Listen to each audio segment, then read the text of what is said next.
Buongiorno di nuovo in diretta con Focus TG. Una notizia arrivata pochi minuti fa: i giudici della Corte di Cassazione hanno dato il via libera al referendum abrogativo dell'autonomia differenziata, contro l'autonomia differenziata, quindi il DDL Calderoli. Si potrà quindi svolgere il referendum, serve ancora il nulla osta della Corte Costituzionale che deciderà entro il 20 gennaio. Ma andiamo subito alla cronaca, in diretta da Padova Valentina Visentin con Andrea Benetti per la parte tecnica, perché c'è stato un incendio in un negozio alla stazione, evacuato un palazzo di 7 piani. I dettagli da Valentina Visentin, a te.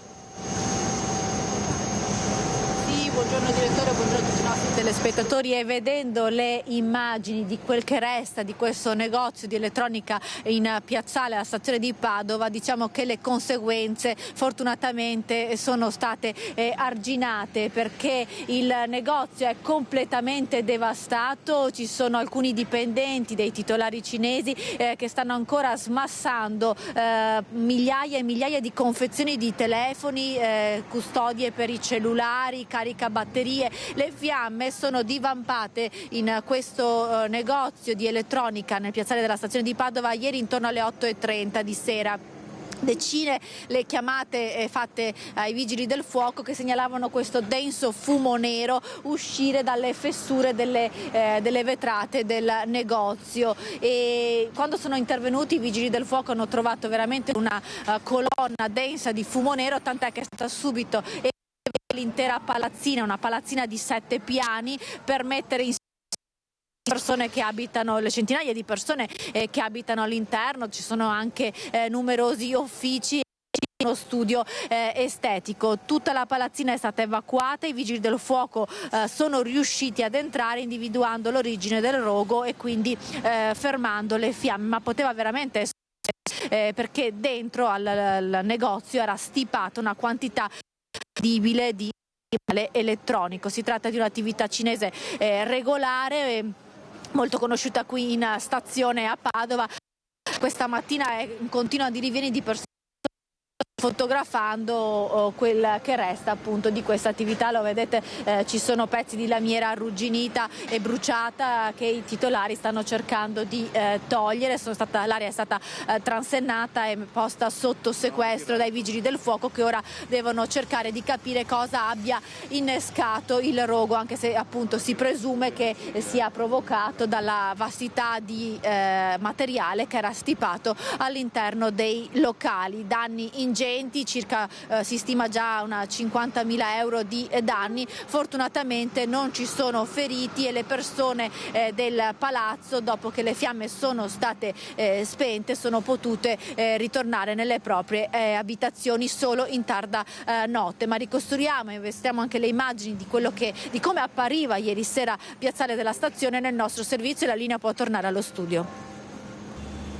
Una densa colonna di fumo nero ha creato momenti di paura ieri sera nel piazzale della stazione ferroviaria di Padova. Le fiamme sono divampate all'interno di un negozio di telefonia e materiale elettronico, proprio davanti alle fermate dei bus e l'ingresso dello scalo ferroviario cittadino.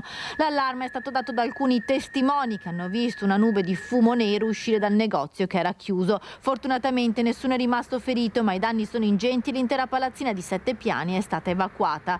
Le squadre dei vigili del fuoco sono accorse dalla centrale, da Abano Terme, anche con i volontari di Borgorico, con 4 autopompe, 2 autobotti e il carro aria. I vigili del fuoco sono riusciti ad entrare nel negozio che era completamente stipato di materiale, riuscendo ad individuare il focolaio principale ed evitando così l'estensione delle fiamme agli altri negozi e l'intera palazzina. Una volta spento il rogo e verificata l'agibilità dello stabile, le persone evacuate hanno potuto far rientro nei propri appartamenti. Sul posto anche il vice sindaco Andrea Michalizzi. Le cause dell'incendio sono al vaglio dei tecnici dei vigili del fuoco. Le operazioni di completo spegnimento e bonifica sono terminate solo alle 2 di notte. Grazie ancora Valentina Visentin e Andrea Benetti. Andiamo avanti con fatti gravissimi, protagonisti dei minorenni che agivano spinti da un odio verso gli omosessuali. Infatti li sorprendevano mentre si scambiavano effusioni nella zona industriale di Padova e mascherati e armati di mazze da baseball e di clave e di altri corpi contundenti li picchiavano brutalmente. Sono stati identificati e arrestati. Sentiamo. Agivano con brutalità ed efferatezza, mettendo in campo delle spedizioni punitive di tipo omofobo. È uno spaccato di violenza estrema quello che emerge dal profilo della banda di giovanissimi rapinatori sgominata dai carabinieri di Padova e Piove di Sacco. 2 23enni marocchini di Fossò sono stati arrestati perché ritenuti responsabili, insieme ad altri 8 complici, di aggressioni, rapine ed estorsioni ai danni di coppie di omosessuali, minacciati e pestati mentre si appartavano in un'area isolata della zona industriale in via Polonia. Un terzo giovane è stato denunciato, coinvolti altri 7 ragazzi, 6 di loro sono minorenni residenti nell'Interland. Si tratta di una banda che compiva azioni veramente di una grande efferatezza, in maniera veramente brutale, tanto da richiamare alla mente delle vere e proprie spedizioni punitive. Le vittime venivano picchiate, oltraggiate, vessate anche per il loro orientamento sessuale. La rapina di soldi e cellulari era solo un elemento di contorno. Alla banda interessava la violenza.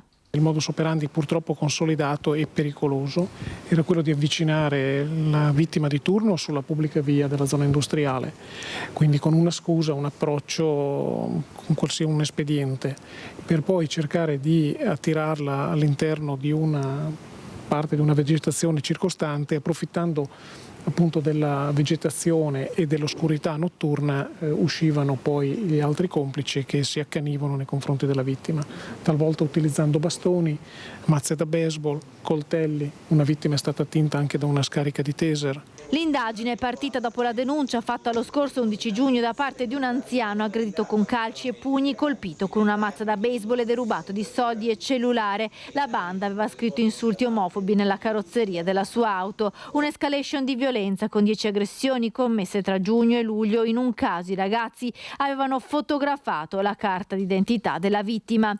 Solo l'adescatore agiva a volto scoperto, gli altri rapinatori sempre coperti da maschere, un particolare che i carabinieri hanno reso noto per invitare anche altre vittime a farsi avanti. Noi in 2 mesi abbiamo documentato circa 10 rapine, però non escludiamo che ci possono essere altri atti criminosi, altre rapine che non sono state denunciate magari per vergogna, perché chiaramente si tratta di reati che comunque incidono su quella che è la sfera privata, la sfera sessuale, e di conseguenza abbiamo pubblicato anche le foto delle maschere, dei travisamenti che loro utilizzavano, affinché appunto chi avesse subito purtroppo questi atti di indicibile violenza, insomma, fosse anche invogliato a uscire allo scoperto e a denunciare. In casa dei componenti della banda sono state ritrovate pistole, coltelli, bastoni, ricci trasmittenti e anche gadget con simboli nazisti.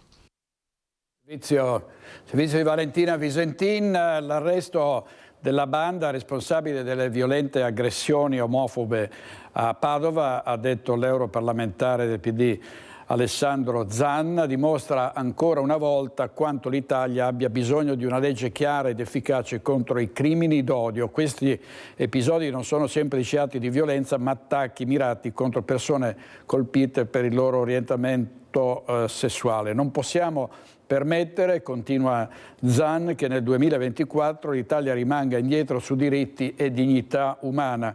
Serve subito una legge che punisca severamente questi crimini e protegga tutte le persone dalle violenze motivate dall'odio, anche attraverso l'educazione al rispetto nelle scuole.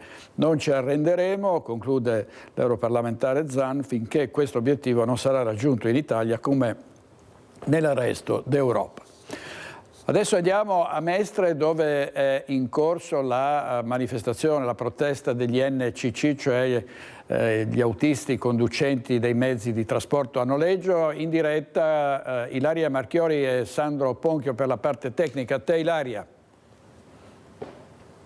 Sì, Sì, buongiorno direttore, buongiorno ai nostri telespettatori. Partiamo proprio da quello che si legge qui proprio su uno dei mezzi NCC. No alla morte degli NCC, stop alla circolare sul foglio di servizio elettronico, uccide la categoria. Eccoci qui, noi siamo insieme proprio a uno dei responsabili di Anitrav, Nereo Kuman, a livello provinciale. La protesta sta continuando, noi l'abbiamo seguita finora, ora ci siamo un attimo fermati per poterci collegare, anche perché nel frattempo i mezzi sono in mezzo alla strada, sono partiti da qui, da Mestre, da via Forte Marghera, per poi arrivare all'aeroporto di Tessera. Allora, Kuman, cerchiamo di far capire il motivo di questa vostra protesta odierna.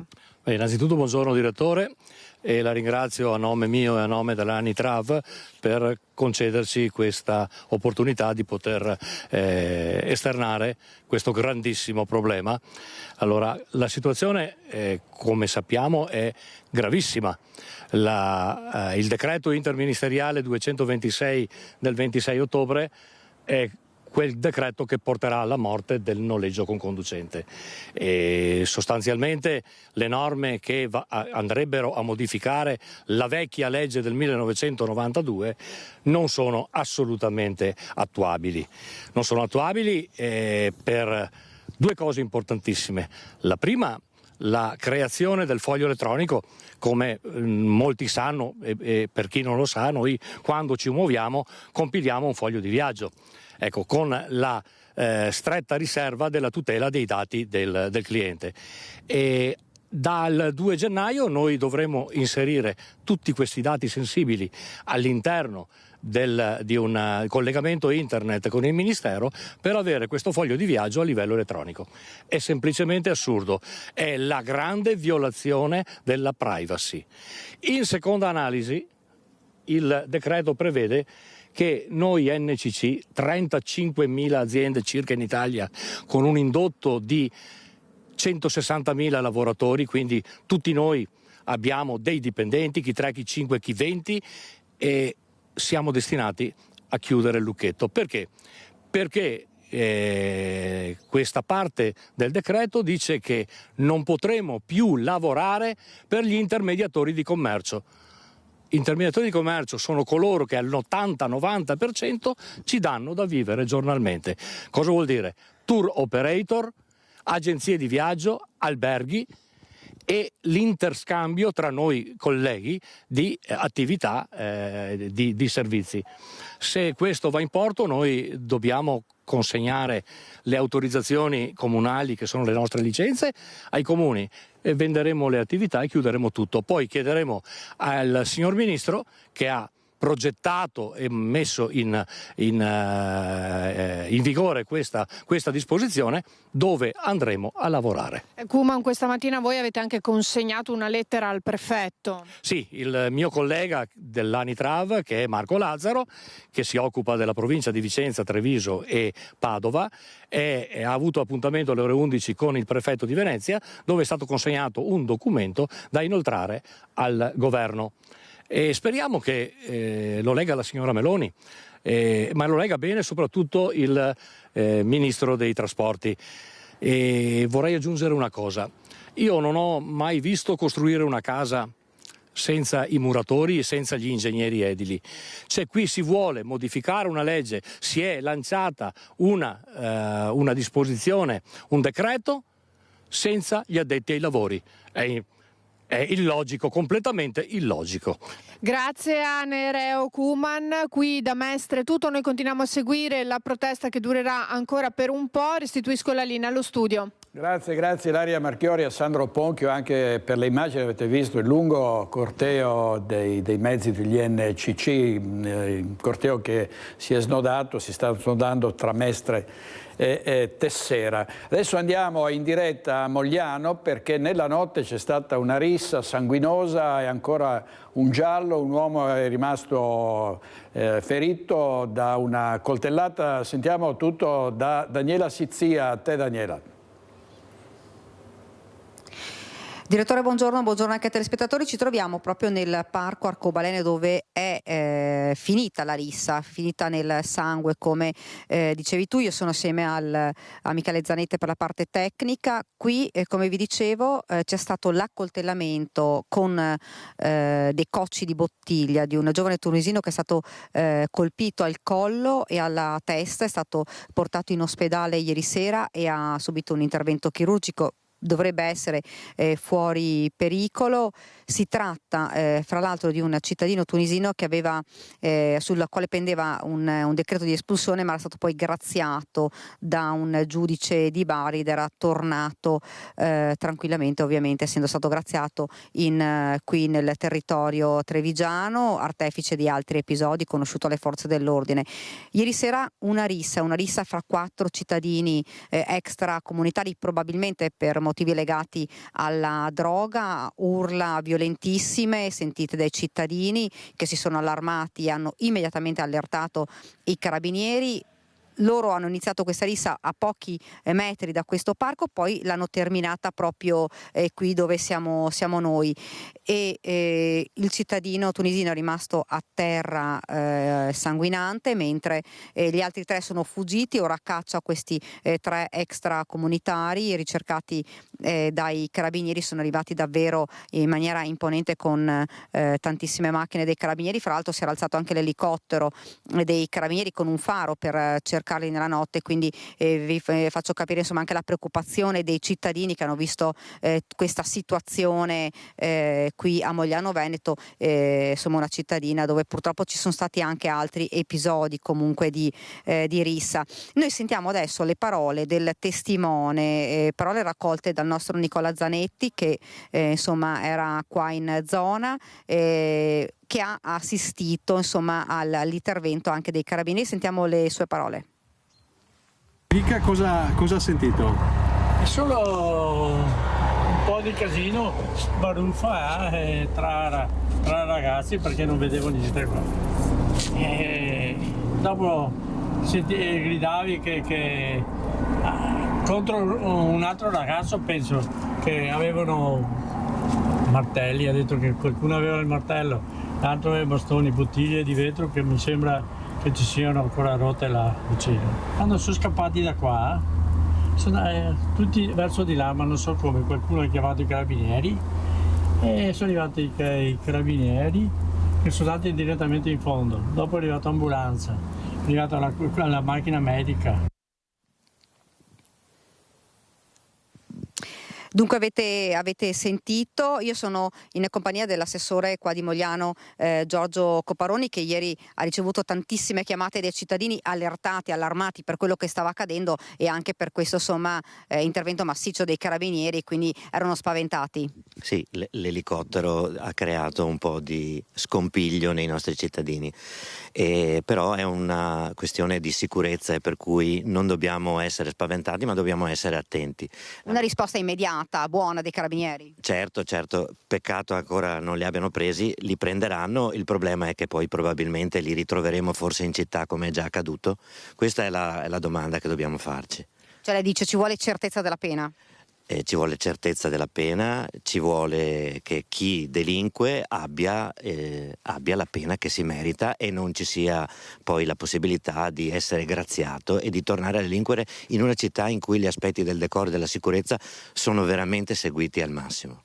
Ecco, Assessore, questa è una zona tranquilla, ieri davvero c'è stato il caos e fra l'altro questo cittadino tunisino che si trova ora ricoverato in ospedale si era reso protagonista di altri episodi, perché lo ricordiamo qualche mese fa aveva addirittura distrutto la macchina dei carabinieri, era entrato abusivamente in un immobile, insomma una persona conosciuta. Sì, una persona conosciuta, ed è questo che ci lascia sbigottiti e che credo anche dia un senso di frustrazione nelle nostre forze dell'ordine, che si trovano a intervenire in situazioni di emergenza e poi dover ri-intervenire nuovamente per persone che hanno già fatto atti di delinquenza. Poi c'è gente che gira coi coltelli, io veramente non capisco. La nostra città è una città che non si merita questo tipo di episodi. Ecco, Assessore, un'ultima domanda. Questi 3 sono ricercati. Il problema insomma delle risse purtroppo non solo a Mogliano perché capitano ovviamente un po' dappertutto, però è un problema non indifferente, perché poi capitano in un parco come questo dove magari c'è gente che passeggia, insomma questo insomma è una preoccupazione. Sì, è una preoccupazione. Ci tengo a dire che noi non siamo il Far West, e per non essere il Far West dobbiamo fare in modo che le nostre forze dell'ordine girino, pattuglino, e che nel caso ci sia necessità sia aumentato anche l'organico delle forze dell'ordine. Questo è un luogo che è presidiato da dei cittadini, seguito, pulito, tagliano l'erba, eccetera, per cui non dobbiamo fare in modo che questi spazi diventino preda di diciamo cittadini, perché sono comunque cittadini ma che hanno tutt'altre intenzioni, cioè i luoghi non possono diventare luoghi, devono essere salvaguardati, sì. Grazie davvero. Assessore, ricordiamo 3 persone sono fuggite all'arrivo dei carabinieri, sono tuttora ricercate dai carabinieri ovunque, non solo qua a Mogliano ma anche nei comuni limitrofi. Qui da Mogliano è tutto, direttore, ti restituisco la linea. Grazie molte a Daniela Sizia, Michele Zanette per la parte tecnica. Il governatore del Veneto Luca Zaia ha definito questa situazione di furti, di aggressioni, di violenze diffuse intollerabile. Sentiamo le sue parole. Ci dicono che una persona beccata in flagranza di reato minimo ha commesso 10 reati prima di essere catturato, intercettato dalla giustizia. Se pensiamo che in Italia si va in galera dopo 4 anni di condanne, quindi ci vogliono più arresti, vuol dire una trentina di furti prima di cominciare a vedere la porta di un tribunale o del carcere. Direi che è bene inasprire le pene e, se non bastano i carceri, costruirne ancora, utilizzare i beni demaniali che sono dismessi, lasciati lì in balia del maltempo, delle avversità atmosferiche, magari isolati in qualche isola, da qualche parte, in qualche cucuzzolo di qualche montagna, ristrutturarli e farci carceri. In sostanza, ha detto il governatore, dal punto di vista delle pene siamo troppo permissivi, ha aggiunto: se con un esempio volutamente estremo questi reati fossero puniti con una pena particolarmente severa come l'ergastolo, probabilmente ci si penserebbe 10 volte prima di fare il ladro. Serve un segnale forte. Tra l'altro il Presidente Zaia stamattina aveva in programma una conferenza stampa che poi è stata sospesa ed è in questo momento in Consiglio regionale in aula per la discussione della legge di bilancio. Ieri sera di violenza abbiamo parlato, come ormai purtroppo tutte le sere, con particolare riferimento all'arancia meccanica, cioè a questi minorenni che giravano armati di sbarre per picchiare degli omosessuali nella zona industriale di Padova. Sentiamo cosa ha detto ieri sera sui giovani protagonisti di queste vicende il sindaco di Noventa Padovana, Marcello Urbano. I miei figli minorenni fuori, mi farò una domanda, cioè, o va sempre bene così? Cioè, adesso vedo, soprattutto l'estate, diversi ragazzini, 14, 15, 16 anni, all'1, alle 2 di notte, tranquillamente fuori, come se nulla fosse. E a me dispiace per quei ragazzini, perché vedi che c'è proprio la mancanza della figura materna, delle figure paterne, perché non esiste che dei minori stiano fuori a quell'ora là. Dopo, parliamoci chiaro, io per esempio vivo in un comune dove abbiamo puntato, era stata puntata precedentemente, abbiamo cercato di implementare il discorso della videosorveglianza. Facevamo vedere quello che qualche ragazzo faceva di notte, quindi chiamavi i genitori, dicevi: scusate, non è mio figlio. Cioè, tu davanti all'immagine, video registrate, cioè, con i testimoni, non è mio figlio. Cioè, no.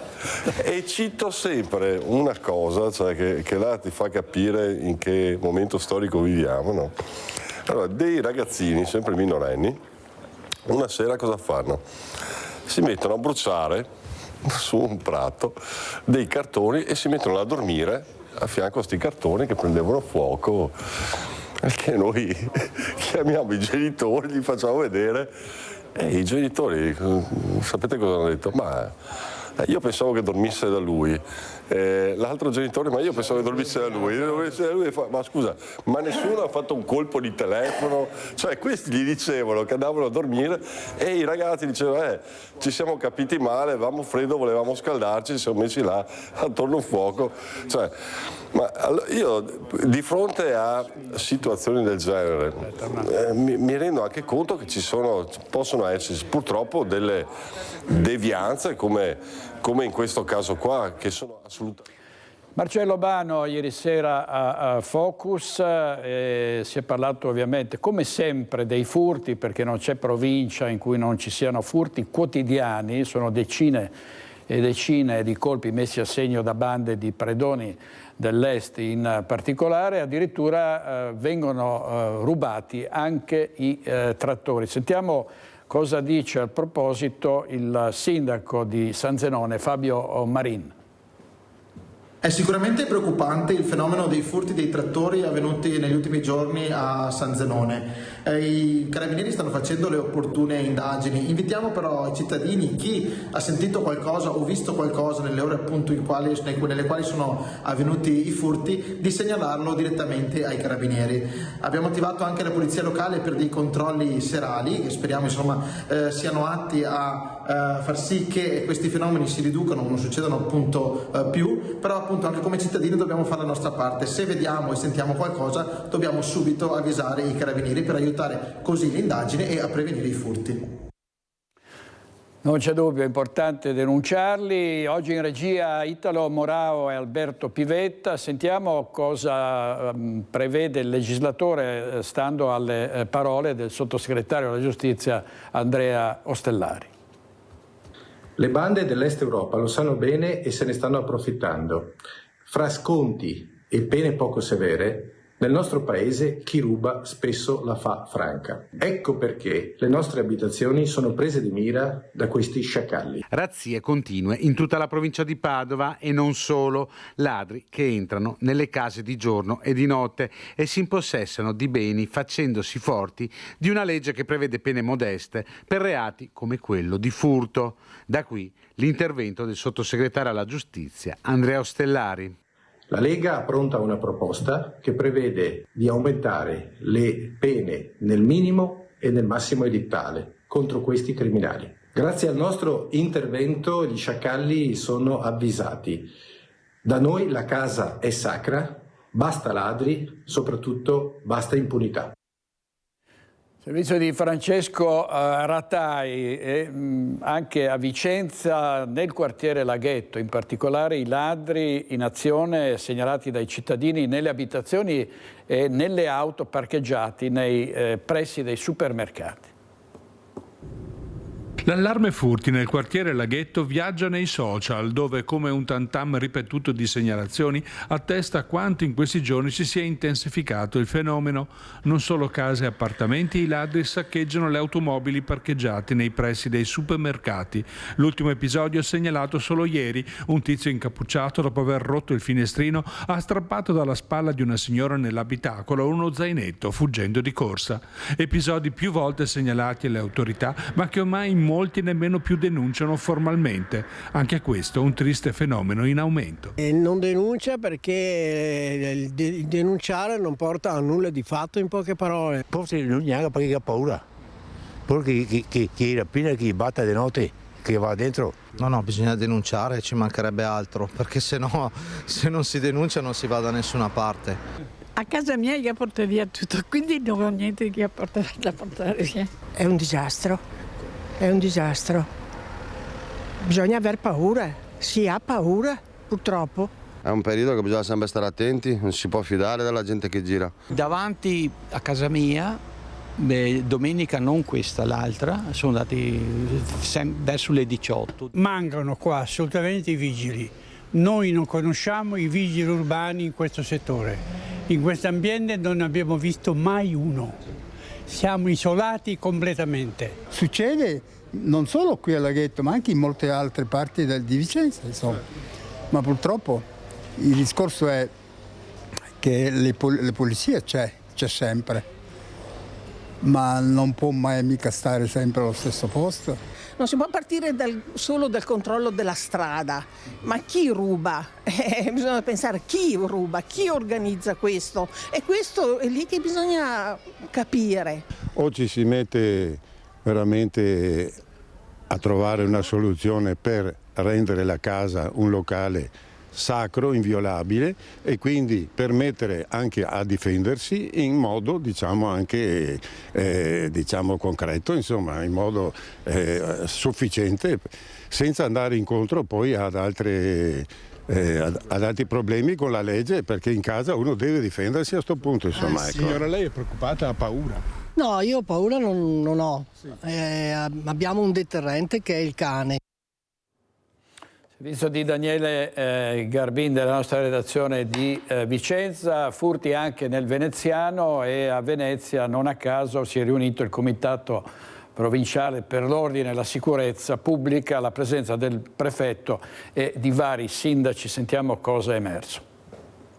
Erano presenti molti sindaci del Milanese e della Riviera, e soprattutto la Polizia di Stato, i Carabinieri, la Guardia di Finanza e il comandante della Polizia Locale di Venezia. Ne siamo usciti con un accordo con il prefetto che farà un'ordinanza dove appunto queste forze dell'ordine, quindi la Polizia di Stato con il corpo speciale di intervento operativo e il reparto di prevenzione crimine, dove inviaranno delle pattuglie nei nostri territori per garantire la sicurezza ai nostri cittadini. Questa è la decisione presa durante il primo dei 2 comitati provinciali per l'ordine e la sicurezza pubblica svoltosi nel pomeriggio in prefettura a Venezia. Presenti i sindaci dei comuni della Riviera, Noale, Mirano, Santa Maria di Sala, Dolo e Pianiga, il cui primo cittadino Calzavara qualche giorno fa aveva scritto al prefetto chiedendo appunto aiuto alla luce dell'escalation di furti nelle abitazioni in quest'ultimo periodo. Anche da Mestre arriveranno pattuglie in supporto. Si sono dimostrati molto attenti alle nostre richieste e il messaggio è: non vi lasceremo soli.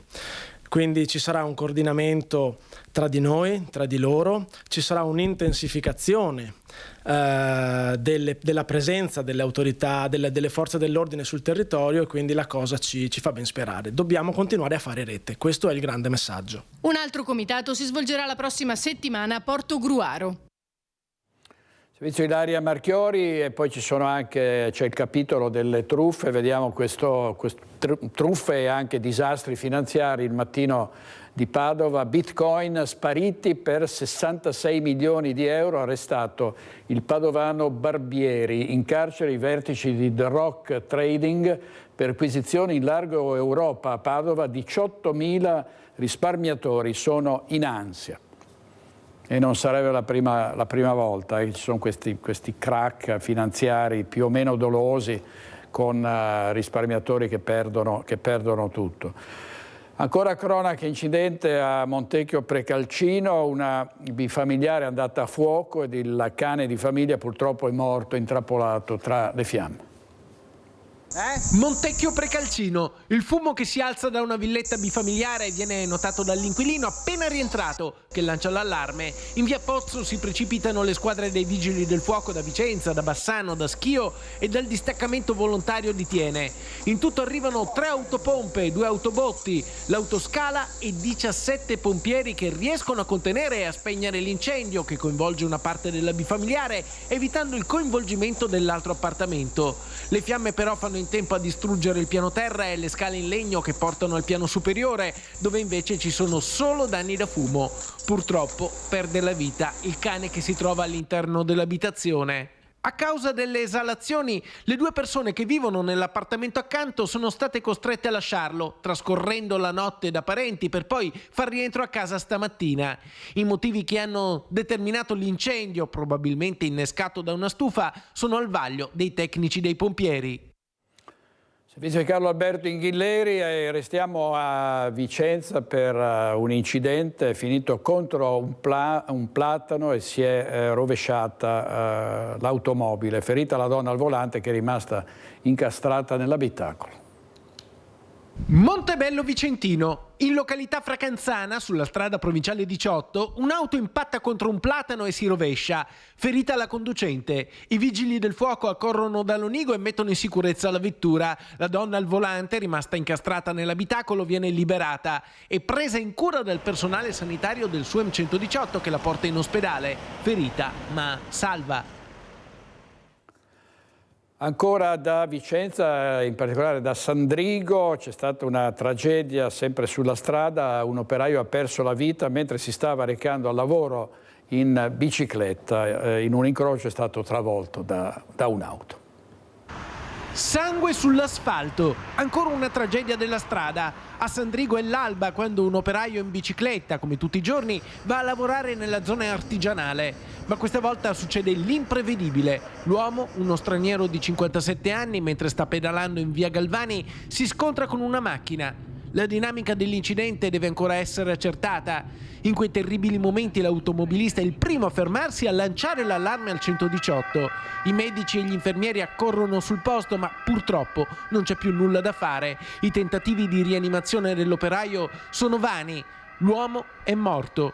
Gli agenti di polizia locale hanno effettuato i primi rilievi per accertare le condizioni in cui è avvenuto lo scontro. Ma al di là della dinamica di questo incidente, per ridurre il numero dei morti, oggi bisogna rilanciare con forza il tema della sicurezza stradale.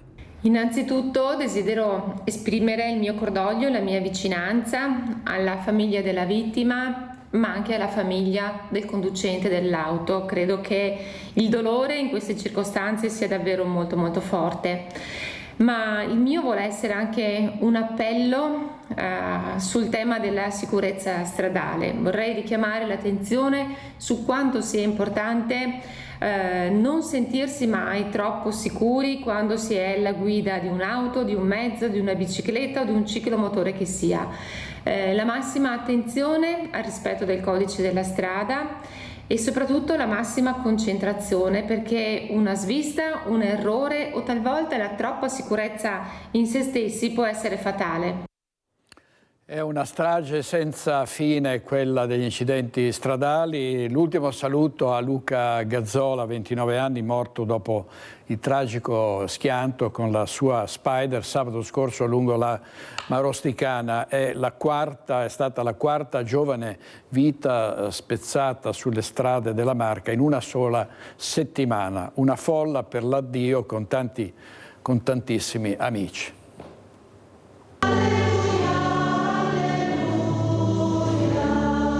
È gremita la piccola chiesa di San Vito di Altivole nel giorno dell'addio a Luca Gazzola. 29 anni, l'amore per la montagna, la passione per le auto, la Spider sulla quale era a bordo nel momento in cui ha perso la vita. Tante le persone che hanno voluto esserci nel momento del suo ultimo viaggio, tra tutti gli amici e i compagni di scuola. Ti ricordiamo, Luca, come un ragazzo gentile e buono, sempre discreto e pronto a dare il meglio di sé. Porteremo nel cuore i bei momenti passati assieme tra i banchi di scuola, dove ti sei dimostrato un amico e un ragazzo al cuore d'oro.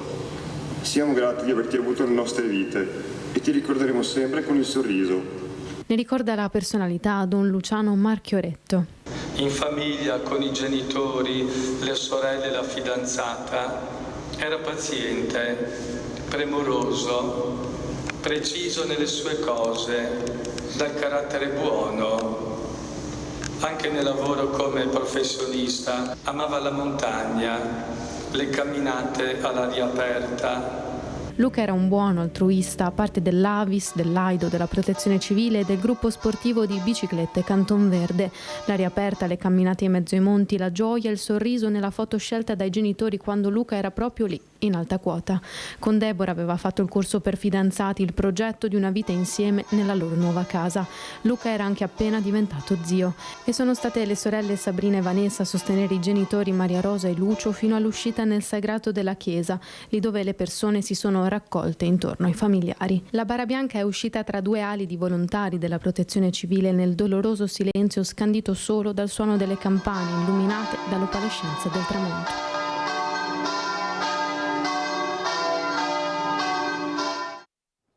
Servizio di Eddie Kaliman e dopo 2 settimane. Le speranze si sono spente per una mamma di 44 anni investita da un'auto il 26 novembre in via Ungaresca Sud a San Vendemiano, all'altezza del Cash and Carry, in zona industriale. L'incidente era avvenuto nel tardo pomeriggio di quel martedì. La 44enne Ambra Rimaldi di Susegana era stata travolta da un'Audi guidata da un coetaneo del posto che si era subito fermato per soccorrerla. Sul posto per i rilievi erano intervenuti i carabinieri. Le condizioni della donna erano risultate subito molto gravi, in particolare i traumi alla testa. Trasportata in elicottero all'ospedale di Treviso, è rimasta ricoverata in terapia intensiva fino al tragico epilogo. Lascia il marito e 2 figli in tenera età. Cioè non ci sono più parole.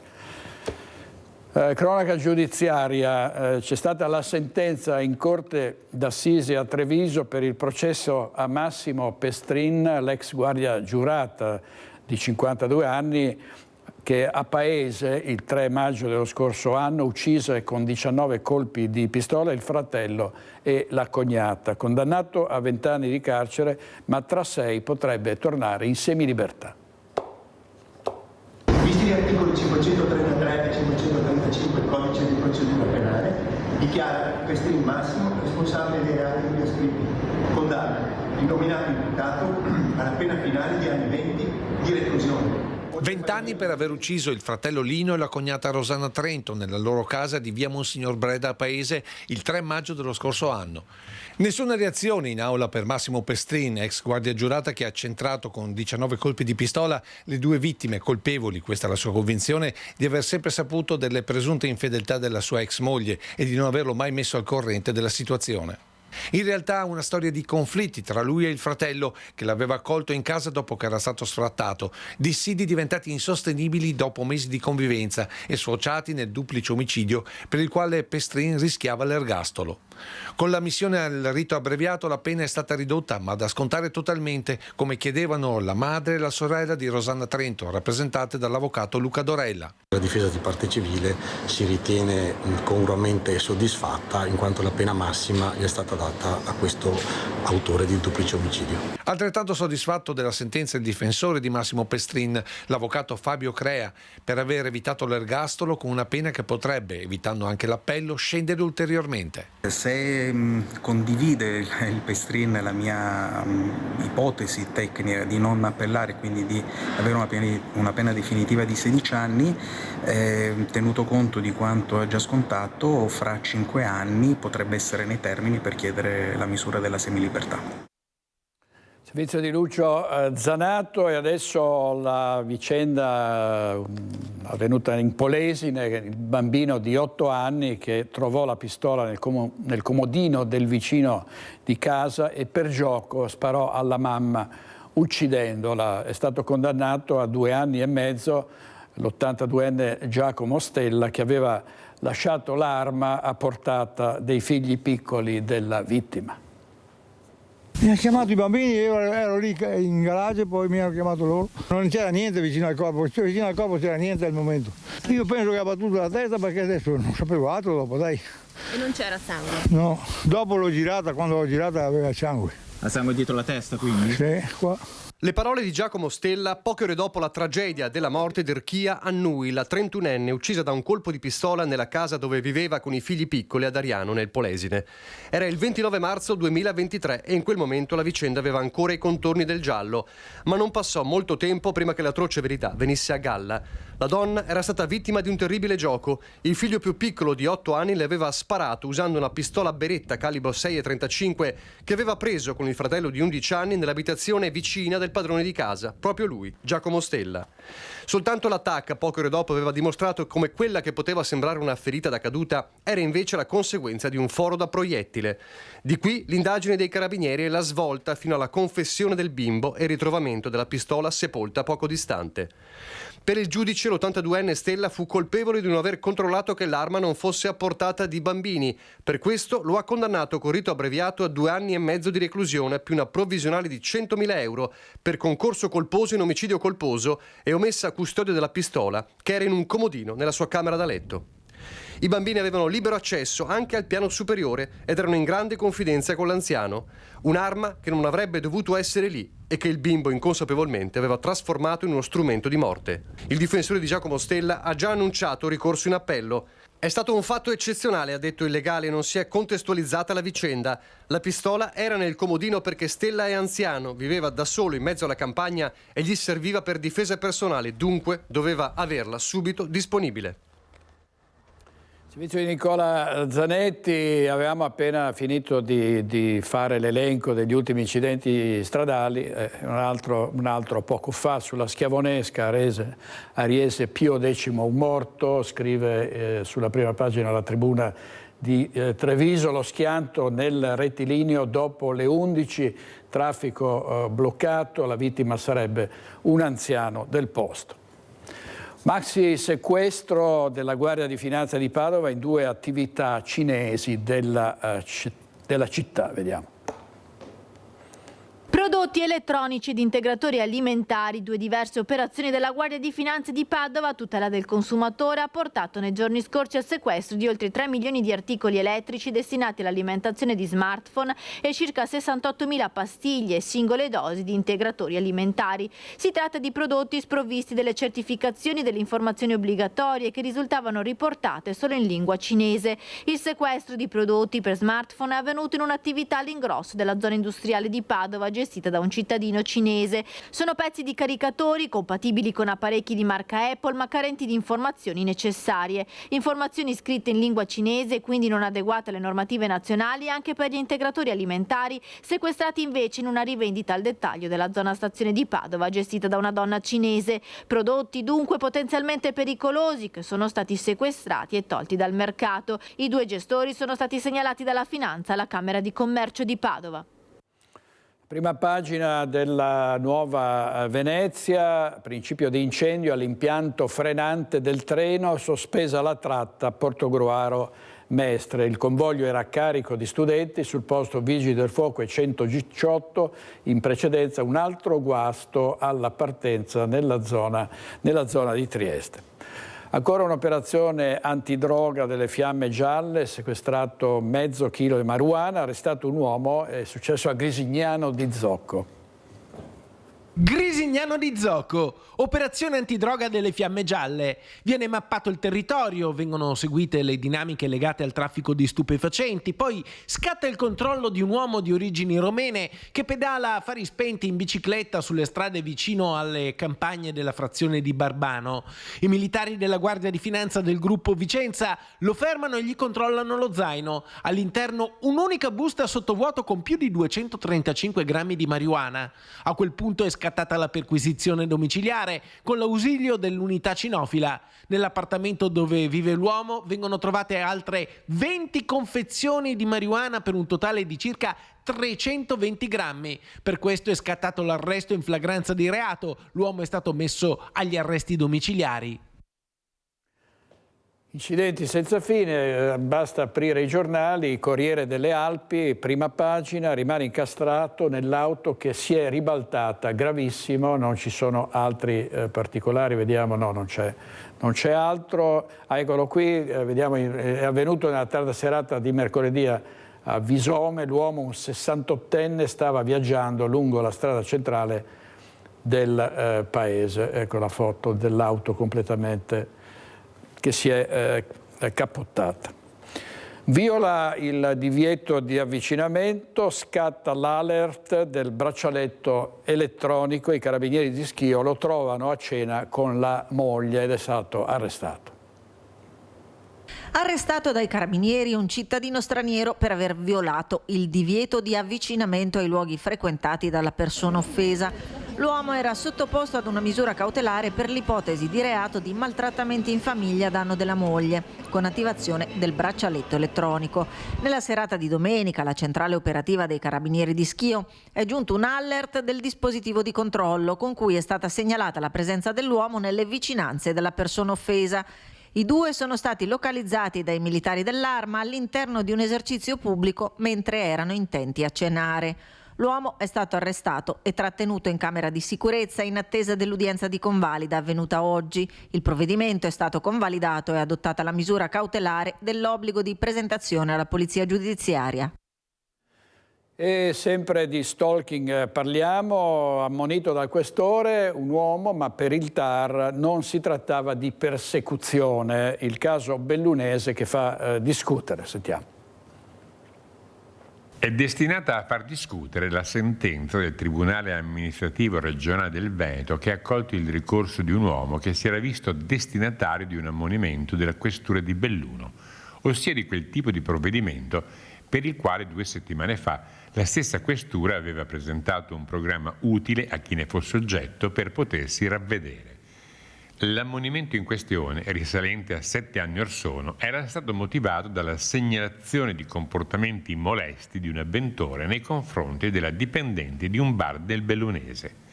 I magistrati veneziani avrebbero riconosciuto i comportamenti del ricorrente sì fastidiosi, ma non di una gravità tale da poter essere qualificati quali atti persecutori.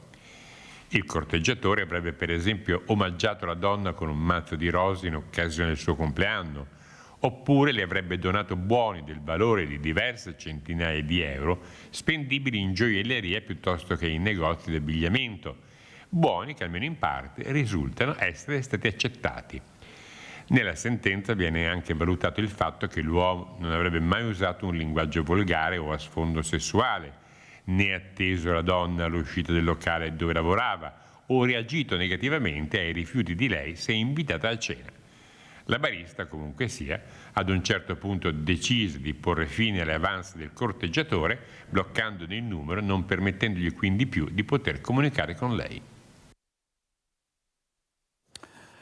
Andiamo avanti con gli sfratti, con l'emergenza abitativa, ne abbiamo parlato anche ieri sera, il servizio era di Fabio Fioravanzi, ne abbiamo parlato ieri sera, gli sfratti in via Pisa a Treviso, a Cassugana c'è stato il primo faccia a faccia tra i residenti e la proprietà. Il comune con il sindaco Mario Conte ha chiesto che le famiglie possano restare nei loro alloggi almeno fino a fine febbraio. Gli inquilini ovviamente hanno la preoccupazione di mantenere il proprio diritto e la proprietà ha dimostrato la sensibilità di voler andare incontro alle esigenze di queste famiglie. Inquilini di via Pisa, rappresentanti della proprietà e amministrazione comunale faccia a faccia a Cassugana per scongiurare lo sfratto di 51 famiglie dalle palazzine ai CVC 16, 18 e 20. La protesta va avanti da oltre un mese e finalmente un primo risultato è stato raggiunto. La richiesta dell'amministrazione è stata quella di confermare la sospensione temporanea degli sfratti, perché è fondamentale riportare la serenità e affrontare questo che è un periodo di cambiamenti di abitazione da parte di questi nuclei con la serenità, senza avere la spada di Damocle dell'ufficiale giudiziario che ogni settimana si presenta sotto le case. Sfratti sospesi fino a fine febbraio, dunque la proprietà, la società Dora Re, darà la sua risposta all'amministrazione la prossima settimana. L'intenzione è quella di calendarizzare poi degli incontri a gennaio per affrontare la situazione di ogni nucleo familiare cercando una mediazione. In ballo c'è il futuro di circa 300 persone. È stata una grande giornata perché comunque era un anno che noi cercavamo di parlare con delle persone che non esistevano.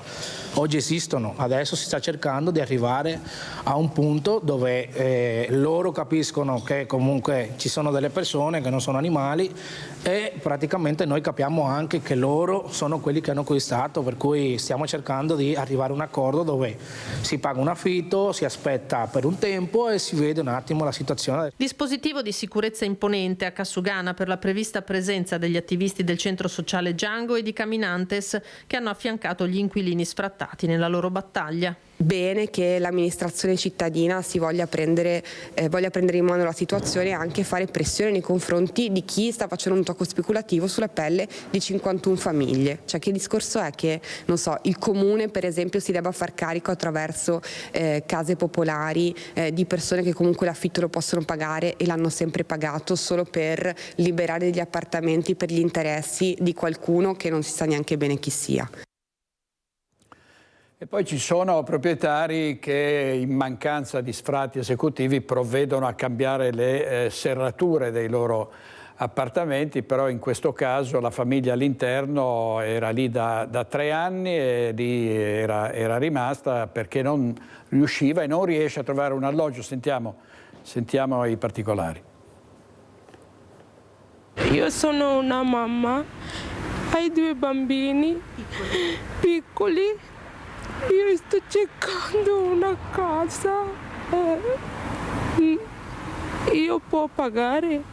È l'appello disperato di una mamma di 2 bambini di 9 e 5 anni ora senza casa dopo che i proprietari dell'appartamento dove vivevano in via Alcide De Gasperi con il marito da quasi 4 anni hanno cambiato le serrature senza informare la famiglia e approfittando della loro assenza. Un avviso di sfratto pendente da 3 anni, il 29 novembre la scadenza definitiva. Una situazione di precarietà lavorativa che non per questo ha impedito di pagare gli affitti. Raccontano che sono stati i proprietari nel tempo a dire che potevano non versare più la quota mensile. L'allontanamento eseguito alla presenza dei proprietari accompagnati da un avvocato. La resistenza della signora che per ore è rimasta in casa fino a cedere tra le lacrime e uscire in strada al freddo e al buio con i figli e un paio di valigie. Al fianco della famiglia una volontaria che l'ha ospitata per la notte. Però la soluzione non può essere questa. È anni e anni che stiamo cercando un appartamento per questa famiglia con 2 bambini piccoli e non si trova. Far passare il Natale in strada a una famiglia e col freddo non è il massimo, insomma. Uno sfratto legittimo secondo la legge ma non secondo l'umanità. Lo sfogo della volontaria che sottolinea come a Treviso ci sia un problema serio di accessibilità alle case. Il tema della casa è un'emergenza nazionale. Per troppo tempo non è stata gestita o non è stata gestita in maniera corretta. Abbiamo 2 ordini di problemi. Uno è la programmazione negli anni, ma parliamo dagli anni 80 in poi, quindi è inutile addossare le colpe ad un governo o ad un altro governo. Intanto la famiglia nelle ultime ore è stata ricevuta dai servizi sociali. E il nucleo è beneficiario, risulta tra i beneficiari dell'emergenza, quindi ci sarà un'assegnazione di un appartamento di edilizia residenziale pubblica in emergenza abitativa. Temporaneamente verrà prolungata l'accoglienza fin tanto che l'appartamento sarà disponibile, calcoliamo 1 settimana, insomma, anche per attivare le utenze e renderlo abitabile. E di emergenza abitativa abbiamo parlato ieri sera a Focus. Sentiamo cosa ha detto uno degli ospiti, Fabio Bui, l'ex presidente della provincia di Padova. Io se avessi delle case ad alcuni di quelli che oggi vanno anche a manifestare o a tantissima gente che non mi tutela nel credito, non lo darei e come me quasi tutti farebbero lo stesso ragionamento. Non si dà l'appartamento di proprietà a chi non ti tutela nel credito. Il volontariato lasciamolo a fare ad altri settori. Prima considerazione. Sì. Seconda considerazione. Nelle città occorre fare una politica di edilizia residenziale pubblica. Edilizia residenziale pubblica non per creare quegli alveari che oggi ci sono stati fatti nell'edilizia residenziale pubblica negli anni, ma creare quartieri vivibili dove le case abbiano anche la possibilità di acquisto o di affitto compatibili con le risorse oggi soprattutto delle giovani coppie. Sì. Oggi ci sono prezzi talmente alti per cui non si arriva per una giovane coppia potersi acquistare. Allora, questo era Fabio Bui ieri sera a Focus. Vediamo un altro caso di difficoltà, Francesco e Agata, 2 giovani la cui casa è stata colpita dall'alluvione di Vicenza a febbraio scorso, che non riescono a trovare un alloggio in cui nel frattempo andare. Andiamo.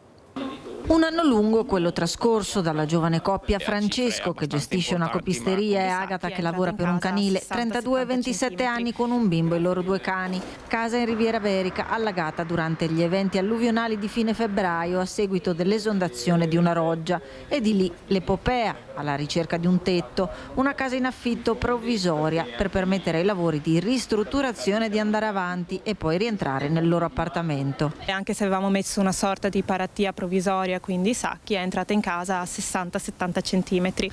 Noi siamo tutto al piano terra, quindi grazie ai vicini e alcune persone che hanno prestato soccorso immediato siamo riusciti a salvare parti dei beni materiali, però tantissime altre cose sono state perse, la cucina, gli armadi, vari mobili e soprattutto la struttura della casa è stata fortemente danneggiata. Noi abbiamo dovuto aspettare l'estate perché comunque i muri si dovevano asciugare, nonostante abbiamo tolto subito le malte e i cartongessi. I muri non sono ancora asciutti, ma noi dobbiamo rientrare in casa, non abbiamo appunto la possibilità di stare fuori casa, anche perché appunto non troviamo dove stare. Purtroppo però i lavori per concederci comunque di rientrare dureranno ancora dai 3 mesi, speriamo, se non qualcosina in più, ecco, quindi abbiamo bisogno di questi 3 mesi di aiuto. Grati per essere stati ospitati temporaneamente da una famiglia che ringraziano di cuore per la generosità. Cercano già da qualche tempo un alloggio in affitto nei dintorni per i prossimi 3 o 6 mesi, il tempo che il loro appartamento torni nuovamente agibile, ma le ricerche al momento non hanno avuto esito, di qui l'appello pubblicato sui social. Abbiamo provato a sfruttare i social proprio per il fatto che tramite le agenzie non troviamo niente, affitti brevi lo stesso, se no ovviamente a cifre abbastanza importanti, ma come appunto dicevamo prima stiamo ancora pagando il mutuo, le bollette continuano ad arrivare come se vivessimo e quindi sì, ci servirebbe insomma un appartamento qualsiasi, non chiediamo grande, piccolo, medio, cosa. Siamo arrivati a dire anche se qualcuno ha una taverna, basta che sia riscaldata con una cucina. Giusto per passare il Natale anche. Sì, il Natale, fare anche un alberello per il bambino. Intervista di Luisa Bertini dalla nostra redazione di Vicenza. Andiamo in pubblicità, ma state con noi perché poi avremo in collegamento Alberto Villanova, presidente in Consiglio regionale dell'Intergruppo Legalista Zaia, riguardo alla decisione della Cassazione arrivata un'ora fa praticamente di autorizzare, di dare il via libera al referendum abrogativo della legge Calderoli sull'autonomia differenziata. State con noi, a tra poco.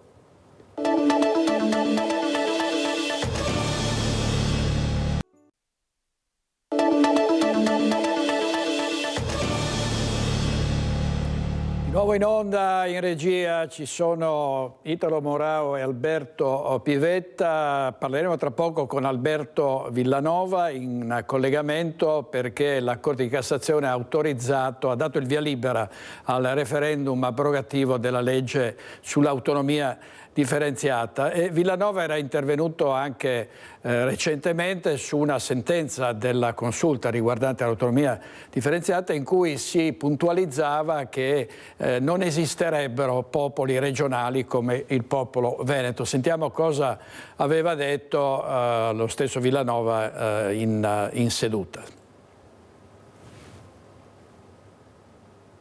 Collega Camani, adesso la deluderò, ma guardi, noi non abbiamo nessuna intenzione di far passi indietro, non abbiamo nessuna intenzione di prendere in giro il popolo veneto, perché parliamo di popolo veneto. La Corte Costituzionale ha detto che non esistono i popoli regionali. Io voglio ricordare che anche Napoleone ci prova a eliminare il popolo veneto e non ci riesce nemmeno lui, non ci riuscirà sicuramente neanche la sentenza che le ha citato. Innanzitutto ricordiamo una cosa, i vostri governatori hanno fatto una richiesta alla Corte Costituzionale per fare in modo che la riforma dell'autonomia venisse accertata come incostituzionale. Leggere, però mi sembra che la sentenza della Corte non reputi incostituzionale la riforma dell'autonomia. È andato a sollevare alcune obiezioni su alcuni punti della riforma. La riforma che dovrà passare in Parlamento per essere sistemata, però dal punto di vista pratico la riforma della legge Calderoli sull'autonomia è perfettamente costituzionale. Ma la cosa, diciamo che secondo me arriva al limite del ridicolo di quello che ha detto, quando lei ci dice non potete chiedere l'istruzione, non potete chiedere le reti di distribuzione dell'energia. Perdonatemi, ma chi è che le ha inserite in Costituzione queste materie? Le abbiamo inserite noi o le avete inserite voi in Costituzione? Chi è che ha inserito materie in Costituzione? L'ha inserito la Lega, l'ha inserito Fratelli d'Italia, l'ha inserito Forza Italia o l'ha inserito quello che era il partito che poi è diventato il PD nel tempo? E allora vede Camani, Io capisco che voi continuate con questa retorica, avete raccolto firme per il referendum, faccio anche i complimenti perché ci vuole veramente coraggio a raccoglierle in Veneto, andando contro e tradendo quella che è la volontà dei veneti che si sono già espressi con un referendum, e non mi stancherò mai di dirlo. Continuate pure a prendere in giro e a tradire questa volontà del Veneto, ma su questo potete continuare a spendere tutte le ore che avete in questo Consiglio. Noi non faremo mai un passo indietro, perché questo è quello che ci hanno chiesto i veneti di fare ed è quello che faremo. Buongiorno, grazie ad Alberto Villanova che è collegato con noi. Villanova, grazie per essere qui. È arrivata questa decisione della Corte di Cassazione che ha dato l'ok al referendum abrogativo. Manca ancora poi il pronunciamento della Corte Costituzionale. Come va in qualche modo interpretato questo semaforo verde? Si diceva, ma probabilmente anche alcuni costituzionalisti avevano detto, siccome la consulta ha in qualche modo intaccato la legge Calderoli, a questo punto non è più il DDL, non sarebbe più il DDL Calderoli, sarebbe un'altra cosa, e quindi il referendum abrogativo doveva in teoria decadere. Grazie direttore dell'invito. Ma oltre a questo, se ci ricordiamo, diversi costituzionalisti dicevano anche che non si poteva fare un referendum su una legge che riguardava una parte della legge di bilancio, sì, se vi ricordate. Sì. E quindi c'erano due motivi ostativi nei confronti di questo referendum. Però se si ricorda, direttore, io nelle tante volte che sono stato suo ospite ho detto che in questo paese non bisogna mai abbassare la guardia. È vero, confermo, me l'aveva detto anche pochi giorni fa. Sì. Esatto, perché in questo paese ormai siamo abituati a sentire un po' di tutto. Allora io ovviamente grande rispetto per la Corte che si è pronunciata oggi. Aspettiamo la Corte Costituzionale che arriverà intorno al 20 gennaio, dove ci sarà la determinazione ufficiale. Però vede, si mettono in fila un po' quelle che sono le situazioni. Una, l'ho ricordata nel mio intervento che ho fatto vedere prima, cioè quello che la Corte Costituzionale dice non esistono i popoli regionali. Allora noi rispettiamo le sentenze della Corte, ma questo è sinceramente qualcosa di antistorico e che secondo me non fa vedere quella che è la realtà del nostro paese. E credo che è la Corte che entri in una questione che non è di legge, ma è una questione che riguarda proprio la storia del paese, sia qualcosa che fa male tutto sommato. Però come dicevo ci sono una serie di anticorpi che si stanno muovendo, di resistenza alla riforma nei confronti di questo paese, una resistenza nei confronti di chi sta cercando di cambiare in meglio l'Italia, e questa è una resistenza alla quale noi non possiamo restare passivi, non possiamo far finta di niente. Io credo che nel massimo rispetto per quelli che sono gli organi istituzionali di questo paese, noi veneti abbiamo l'obbligo di far valere quelli che sono dei diritti sanciti in Costituzione. Cioè non possiamo lasciare che venga calpestato quello che è un diritto scritto nella Costituzione, che è scritto dall'inizio della Costituzione, che è stato inserito anche nel titolo quinto con la riforma del 2001. Noi non possiamo permettere che il diritto dei veneti venga calpestato. Allora i veneti hanno già votato un referendum e se verrà accettato questo referendum contro la riforma dell'autonomia, io credo che ci sarà bisogno di contrastarlo nel maggior modo possibile. Se ci sia bisogno di far valere anche quello che è l'orgoglio veneto, l'orgoglio di una regione, di un popolo che ha sempre rispettato le regole, che ha sempre mantenuto in piedi questo Stato con le tasse, con il proprio lavoro, che anche oggi sta contribuendo alla finanza pubblica con quelli che sono dei tagli che sono arrivati alla regione e sono arrivati ai comuni, e ha sempre fatto la propria parte e viene sempre penalizzato. Io sinceramente non trovo che sia più accettabile una situazione del genere, e soprattutto non credo sia accettabile che il popolo veneto venga continuamente calpestato nei propri diritti. Ecco. Allora aspettiamo. No, prego Villanova. Aspettiamo che la Corte Costituzionale emetta la sentenza definitiva, però se verrà accettato questo referendum io non voglio pensare che i veneti lo accettino in maniera passiva e si vedano prendere in giro da una certa sinistra, dai sindacati, da quelli che si sono mossi per raccogliere firme anche in Veneto, calpestando e tradendo la volontà che i veneti hanno già espresso in un referendum. Io non voglio pensare che si arrivi a questo punto, perché secondo me sarebbe un'offesa prima di tutto nei confronti del popolo veneto.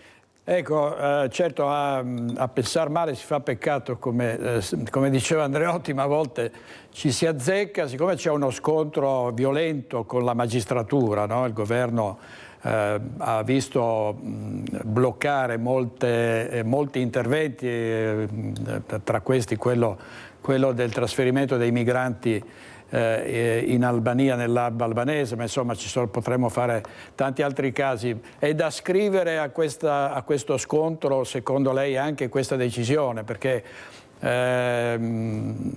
davvero a un certo punto, facendo 2+2, Corte Costituzionale che si esprime in un certo modo, eccependo addirittura sulle competenze, sul numero delle competenze, eccependo sulle competenze, dicendo che dovrebbero essere trasferite solo funzioni, cioè può esserci proprio a suo giudizio anche questo?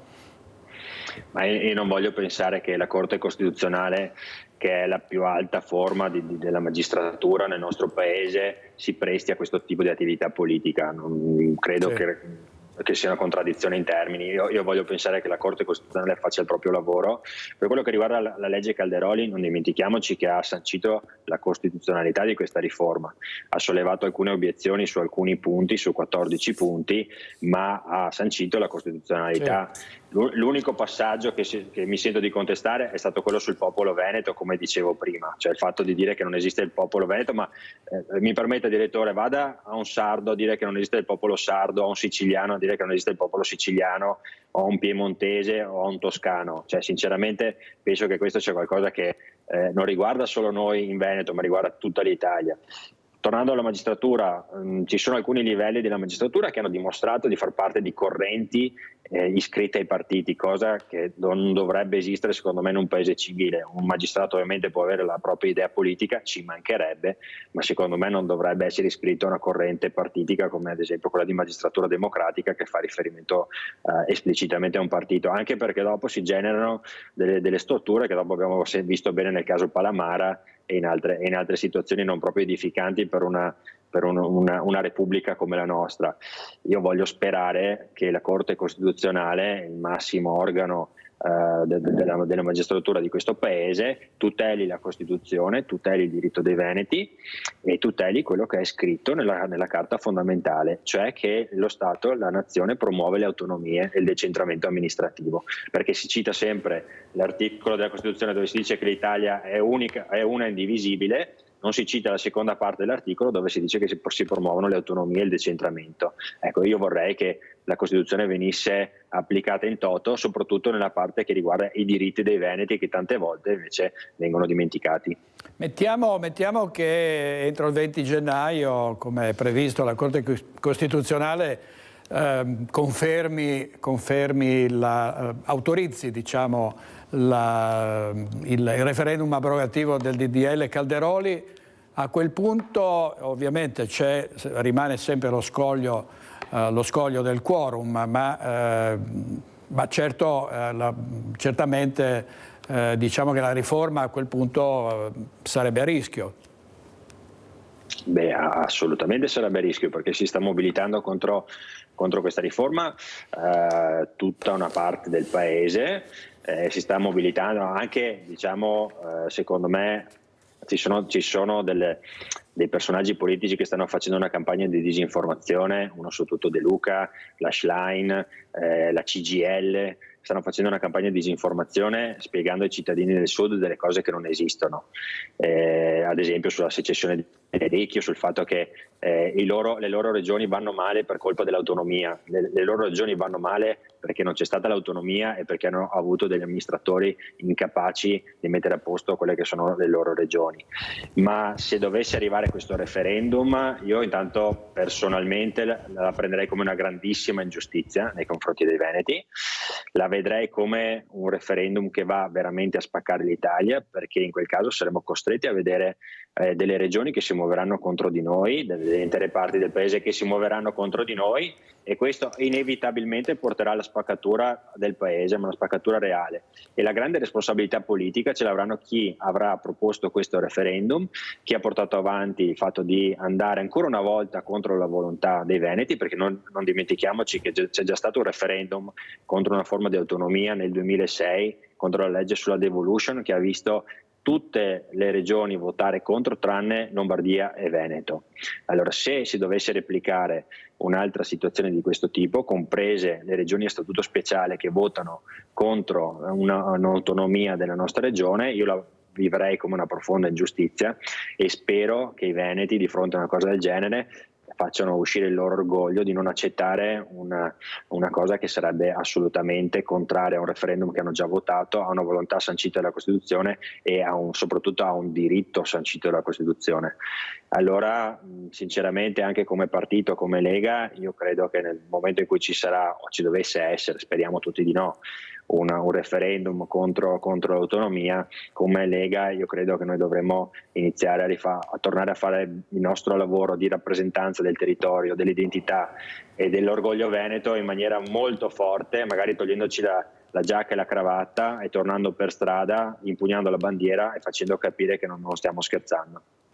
Villanova, grazie molte, grazie, a presto e buon lavoro, arrivederci. Alberto Villanova, presidente dell'Intergruppo Lega Lista Zaia in Consiglio regionale. Di autonomia ha parlato anche a Ring l'altra sera Jacopo Berti, che è tornato dopo molti anni di assenza, era stato il capo del Movimento 5 Stelle anni fa qui in Veneto e tra l'altro ha raccontato sull'autonomia un episodio della richiesta da parte sua col Movimento 5 Stelle a Roma di puntare sull'autonomia perché in Veneto le cose vanno diversamente, aveva detto. Sentiamo.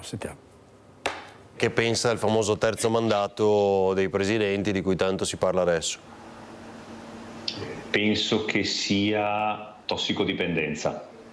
Penso che sia tossicodipendenza da potere, è come un tossico che non riesce più a fare a meno della sua dose di notorietà, di potere, di essere fermato per strada, di decisione e non riesce a proiettarsi in una vita al di fuori di quello, è terrorizzato di tornare a essere un comune cittadino. Lapidario sul terzo mandato ai governatori, primo fra tutti Zaia. Per un attimo sembra tornare lo Jacopo Berti di 10 anni fa, quando era lui il volto del Movimento 5 Stelle in Veneto, sfidante proprio di Zaia alle regionali 2015, ficcante e all'attacco come erano i grillini della prima ora. Perché il cuore è rimasto legato a quell'esperienza, anche se oggi il suo presente è quello di imprenditore che guarda da fuori lo scontro degenerato in rissa tra Beppe Grillo e Giuseppe Conte.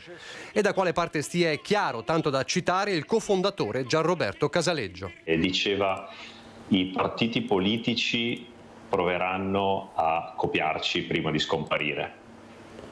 Ed è plasticamente si è avverata al contrario questa profezia. Quando tu nasci con degli ideali molto chiari, molto forti, completamente contrapposti rispetto a tutto quello che era esistito sul campo politico fino a quel giorno. Nel momento in cui rinunci a questo e di fatto diventi uno dei tanti, con le stesse regole, con gli stessi problemi, con gli stessi bisticci, con le stesse correnti, ma perché? È la domanda, rimane ben poco secondo me. Il grande ex salutò il movimento già nel 2020 a fine legislatura regionale in tempi non sospetti, quando tra Grillo e Conte erano ancora rose e fiori, perché le crepe le aveva già intraviste quando da no compromessi si era passati ai compromessi. Io sono stato in quel 2% che ha votato no all'alleanza con la Lega nel 2018. Quindi le dico, se fosse per me, avevamo sempre detto che saremmo andati da soli e avrei continuato ad andare da soli. Conte, con la sua battaglia sull'abolizione dei 2 mandati, ha fatto il resto. Anche un santo dopo 10 anni in una stanza puzza. E dopo un po' tantissime persone che ho conosciuto iniziano a pensare che quelle cose sono sue, che sono i suoi contatti, che sono le sue capacità, che sono anche i suoi soldi. No, sono i soldi dei cittadini. Ma il primo campanello d'allarme e uno dei motivi per i quali, lo dice lo stesso Berti, si convinse a mollare risale al 2017, l'anno del referendum sull'autonomia, che Berti, grillino del nord-est, appoggiò senza se e senza ma perché la democrazia diretta era il sale del movimento. Ma quando portò le sue ragioni a Roma, in un vertice con gli esponenti delle varie regioni, trovò il muro. Presi un pennarello, giuro, non è una storia, è andata veramente così. Presi un pennarello alla lavagna e scrissi: votanti, cittadini veneti 4 milioni e 6. Votanti in Veneto circa 2 milioni e mezzo. Adesso mi correggeranno. Sì. Votanti per il referendum tipo 2 milioni e 2, sì, tipo 2 milioni e 100. Ora, storicamente il Ministero degli Interni ci dice che la quota di elezione del centrodestra gira intorno al 1 milione di voti in Veneto.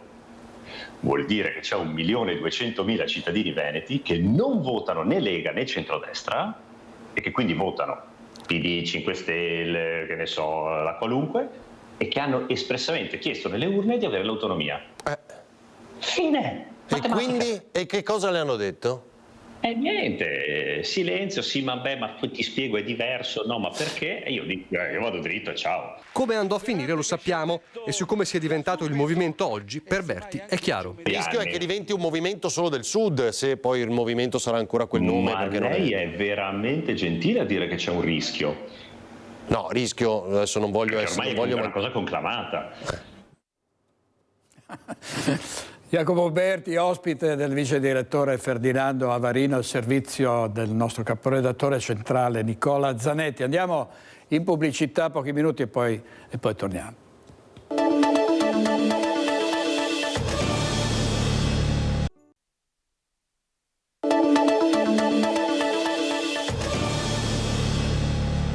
Grandi titoli sulla sentenza della Corte di Cassazione riguardo all'autonomia differenziata. Vediamo il Corriere della Sera: autonomia differenziata, sì della Cassazione al referendum per abrogare il DDL Calderoli. Elly Schlein, il governo si fermi. Zaia risponde: ora trovate i voti. Ne parleremo ovviamente stasera a Focus, non vi perdete questa puntata di Focus alle 21:20, ma chiudiamo questa edizione del TG con lo straordinario intervento di cardiochirurgia a Padova. Per la prima volta è stato trapiantato un cuore battente. 39 anni fa il primo trapianto di cuore in Italia, un anno fa il primo trapianto di cuore fermo da 20 minuti, 2 settimane fa il primo trapianto al mondo di un cuore che non ha mai smesso di battere. Taglia un traguardo eccezionale l'equipe della cardiochirurgia di Padova diretta da Gino Gerosa, 10 professionisti in sala, 2 di loro sono arrivati con il cuore, un viaggio di 3 ore, poi il trapianto su un paziente veneto di circa 60 anni. È una rivoluzione questo trapianto perché a differenza del trapianto come venivano condotti precedentemente, il cuore non viene mai fermato, sia nella fase di espianto, di prelievo, sia durante il trasporto, sia durante il successivo trapianto, il reimpianto all'interno del ricevente. Quindi è un cuore che non smette mai di battere, che non viene mai fermato. Una tecnica rivoluzionaria che riduce i rischi per l'organo e per il paziente. Questo naturalmente riduce tutti i rischi connessi al fatto di fermare il cuore, tecnicamente si dice danno da ischemia e riperfusione, migliorando quindi l'outcome dei nostri pazienti. Il paziente sta bene, è in fase di dimissione, un trapianto primo al mondo che mette a punto una nuova tecnica basata su 3 pilastri. La creatività, l'esperienza, perché è necessaria l'esperienza per poter disegnare nuovi percorsi, la creatività perché naturalmente la fantasia è fondamentale per il ricercatore per riuscire a identificare nuovi percorsi, e poi il coraggio chirurgico. Tutto quanto però questi 3 pilastri, su questi 3 pilastri appoggia l'architrave dell'etica, che è il momento fondante con il quale lavorare. Tanti grazie che Gino Gerosa rivolge alla sua equipe, all'ospedale, ma il primo grazie per il donatore e la sua famiglia che hanno scelto di fare diventare vita il momento della morte. Sono 850 i pazienti che in Italia attendono un trapianto di cuore, solo la metà potranno riceverlo. Per questo a Padova si continua a lavorare su vari progetti. Per cui si sta pensando ad altre strade, che sono strade che si stanno già sviluppando nel mondo, quella dello xenotrapianto, la seconda quella del cuore artificiale. Padova è all'interno di questi percorsi, sempre con questa sua creatività, con questa sua capacità di essere un passo avanti agli altri.